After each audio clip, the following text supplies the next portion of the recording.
from the beginning when he's getting introduced, you guys. All right, here we go. Risk is on the rise. Our adversaries are no longer aligning, they are aligned. And we must align with equal resolve and unity. Even as we strive for and seek peace, we must be prepared for war. Now, more than ever, it is vital that we hear from our civilian leaders, understand where they're taking the department and the joint force. And today, we have the unprecedented opportunity and honor to hear directly from the Secretary of War, and our Commander-in-Chief. Together, you and I and our civilian leaders have the honor of leading the finest military in the world. And we must seize every opportunity, every day, to prepare our joint force for the future. I am deeply humbled to serve with each and every one of you. And now it is my distinct honor to introduce our nation's Secretary of War, the Honorable Pete Hegseth.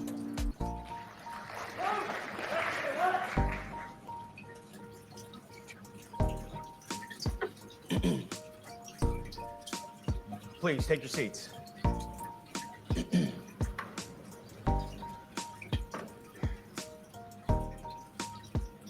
Well, Mr. Chairman, the Joint Chiefs, generals, admirals, commanders, officers, senior enlisted, NCOs, enlisted, and every member of our American military, good morning.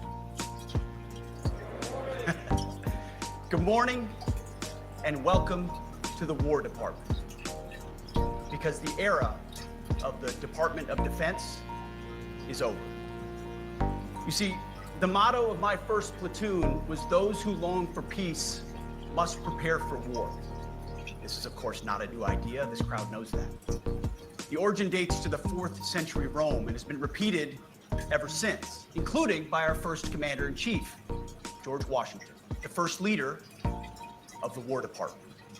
It captures a simple yet profound truth. To ensure peace, we must prepare for war. From this moment forward, the only mission of the newly restored Department of War is this: warfighting, preparing for war and preparing to win, unrelenting and uncompromising in that pursuit. Not because we want war, no one here wants war, but it's because we love peace. We love peace for our fellow citizens. They deserve peace, and they rightfully expect us to deliver it. Our number one job, of course, is to be strong so that we can prevent war in the first place. The President talks about it all the time. It's called peace through strength. And as history teaches us, the only people who actually deserve peace are those who are willing to wage war to defend it. That's why pacifism is so naive and dangerous. It ignores human nature and it ignores human history. Either you protect your people and your sovereignty, or you will be subservient to something or someone. It's a truth as old as time. And since waging war is so costly in blood and treasure, we owe our republic a military that will win any war we choose, or any war that is thrust upon us. Should our enemies choose foolishly to challenge us, they will be crushed by the violence, precision, and ferocity of the War Department. In other words, to our enemies, F-A-F-O. If necessary, our troops can translate that for you. Another way to put it is peace through strength, brought to you by the warrior ethos. And we are restoring both. As President Trump has said, and he's right, we have the strongest, most powerful, most lethal, and most prepared military on the planet. That is true, full stop. Nobody can touch us. It's not even close. This is true largely because of the historic investments that he made in his first term and we will continue in this term. But it's also true because of the leaders in this room and the incredible troops that you all lead. But the world, and as the chairman mentioned, our enemies get a vote. You feel it, I feel it. This is a moment of urgency, mounting urgency.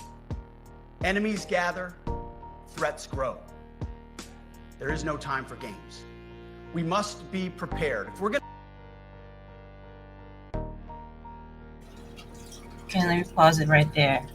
So, are you guys prepared? If anything should break off? And do you have any family members currently now enlisted? And if so, feel free to write a comment and share your views and thoughts on the things he is about to say. It might get a little controversial. They might make some people angry. But I'm just here to just share, what's going on and what was said earlier this morning, just in case some people missed it. So yeah, this is what they're doing. So, and I do have to jump in here every now and then and voice my opinion or say something, because of YouTube standards. I would like to just let the whole thing play through, but I gotta pause it sometimes, you guys. So bear with me. Okay, let's start this back up. to prevent and avoid war, we must prepare now. We are the strength part of peace through strength. And either we're ready to win or we are not. You see, this urgent moment, of course, requires more troops, more munitions, more drones, more Patriots, more submarines, more B-21 bombers. It requires more innovation, more AI in everything and ahead of the curve, more cyber effects, more counter UAS, more space, more speed. America is the strongest, but we need to get stronger and quickly. The time is now, and the cause is urgent. The moment requires restoring and refocusing our defense industrial base, our shipbuilding industry, and onshoring all critical components. It requires, as President Trump has done, getting our allies and partners to step up and share the burden. America cannot do everything. The free world requires allies with real hard power, real military leadership, and real military capabilities. The War Department is tackling and prioritizing all of these things. And I'll be giving a speech next month that'll showcase the speed, innovation, and generational acquisition reforms we are undertaking urgently. Likewise, the nature of the threats we face in our hemisphere and in deterring China is another speech for another day, coming soon. This speech today, as I drink my coffee, this speech today is about people. And it's about culture. The topic today is about the nature of ourselves. Because no plan, no program, no reform, no formation will ultimately succeed unless we have the right people and the right culture at the War Department. If I've learned one core lesson in my 8 months in this job, it's that personnel is policy. Personnel is policy. The best way to take care of troops is to give them good leaders committed to the warfighting culture of the department. Not perfect leaders, good leaders. Competent, qualified, professional, agile, aggressive, innovative, risk-taking, apolitical, faithful to their oath and to the Constitution.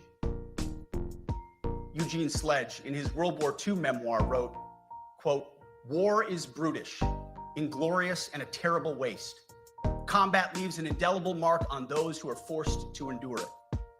The only redeeming factors are my comrades' incredible bravery and their devotion to each other. In combat, there are thousands of variables, as I learned in Iraq and Afghanistan, and as so many of you did in so many more places. Leaders can only control about 3 of them. You control how well you're trained, mostly how well you're equipped, and the last variable is how well you lead. After that, you're on your own. Our warfighters are entitled to be led by the best and most capable leaders. That is who we need you all to be. Even then, in combat, even if you do everything right, you may still lose people because the enemy always gets a vote. We have a sacred duty to ensure that our warriors are led by the most capable and qualified combat leaders. This is one thing you and I can control, and we owe it to the force to deliver it. For too long, we have simply not done that. The military has been forced by foolish and reckless politicians to focus on the wrong things. In many ways, this speech is about fixing decades of decay. Some of it obvious, some of it hidden. Or as the chairman has put it, we are clearing out the debris.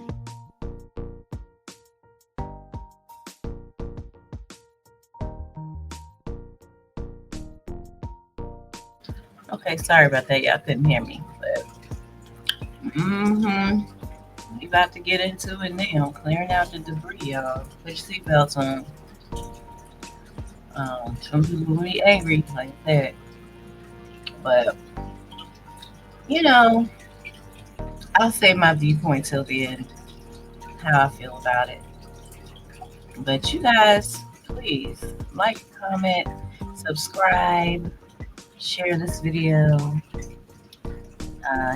Get your people aware of what's going on in our military. Some people may be coming home early, and some people may be called to duty because there's so much war going on, y'all. So many countries, and if they keep at it, the United States is definitely getting dragged in. So we do need a strong military. So let's listen to what else he has to say. All right.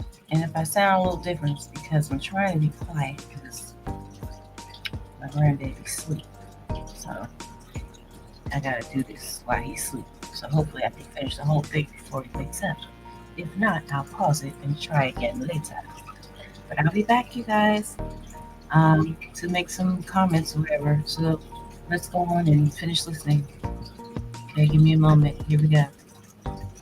Removing the distractions, clearing the way for leaders to be leaders. You might say we're ending the war on warriors. I heard someone wrote a book about that.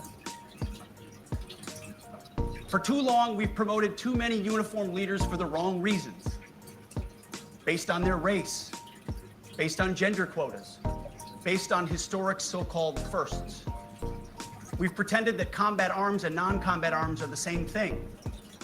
We've weeded out so-called toxic leaders under the guise of double-blind psychology assessments, promoting risk-averse, go-along-to-get-along conformists instead. You name it, the department did it. Foolish and reckless political leaders set the wrong compass heading, and we lost our way. We became the woke department, but not anymore. Right now, I'm looking out at a sea of Americans who made a choice when they were young men and young women to do something most Americans will not, to serve something greater than yourselves, to fight for God and country, for freedom and the Constitution. You made a choice to serve when others did not, and I commend you. You are truly the best of America. But this does not mean, and this goes for all of us, that our path to this auditorium on this day was a straight line, or that the conditions of the formations we lead are where we want them to be. You love your country, and we love this uniform, which is why we must do better. We just have to be honest. We have to say with our mouths what we see with our eyes, to just tell it like it is in plain English, to point out the obvious things right in front of us. That's what leaders must do. We cannot go another day without directly addressing the plank in our own eye, without addressing the problems in our own commands and in our own formations. This administration has done a great deal from day one to remove the social justice, politically correct, and toxic ideological garbage that had infected our department. to rip out the politics. No more identity months, DEI offices, dudes in dresses. No more climate change worship. No more division, distraction, or gender delusions. No more debris. As I've said before, and will say again, we are done with that shit.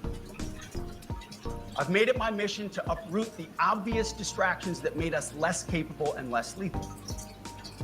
That said, the War Department requires the next step. Underneath the woke garbage is a deeper problem, and a more important problem that we are fixing and fixing fast. Common sense is back at the White House, so making the necessary changes is actually pretty straightforward. President Trump expects it. And the litmus test for these changes is pretty simple. Would I want my eldest son, who is 15 years old, eventually joining the types of formations that we are currently wielding? If in any way the answer to that is no, or even yes, but, then we're doing something wrong. Because my son is no more important than any other American citizen who dons the cloth of our nation. He is no more important than your son. All precious souls made in the image and likeness of God. Every parent deserves to know that their son or their daughter that joins our ranks is entering exactly the kind of unit that the Secretary of War would want his son to join. Think of it as the golden rule test.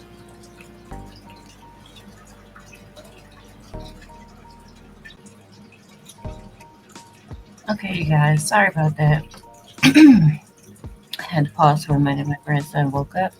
So anyway, I'm going to try to, and then I messed it up. But anyway, I'm going to try to start where I left off. Hopefully it's the right start. Because I accidentally winded it too much. And yeah, anyway. So let's continue on this conversation. And like I said, like, comment, subscribe. And yeah, let's enjoy the rest of it. I'll step back in on the next few minutes to comment. And next time I'll do this live, so we can have a conversation during the video. But until then, let's keep watching. Jesus said, do unto others that's what you would have done unto yourself. It's the ultimate simplifying test of truth.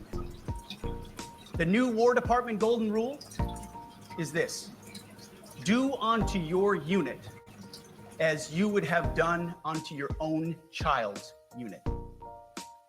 Would you want him serving with fat or unfit or undertrained troops? Or alongside people who can't meet basic standards? Or in a unit where standards were lowered so certain types of troops could make it in? In a unit where leaders were promoted for reasons other than merit, performance, and warfighting? The answer is not just no, it's hell no. This means at the War Department, first and foremost, we must restore a ruthless, dispassionate, and common sense application of standards. I don't want my son serving alongside troops who are out of shape, or in combat unit with females who can't meet the same combat arms physical standards as men, or troops who are not fully proficient on their assigned weapons, platform,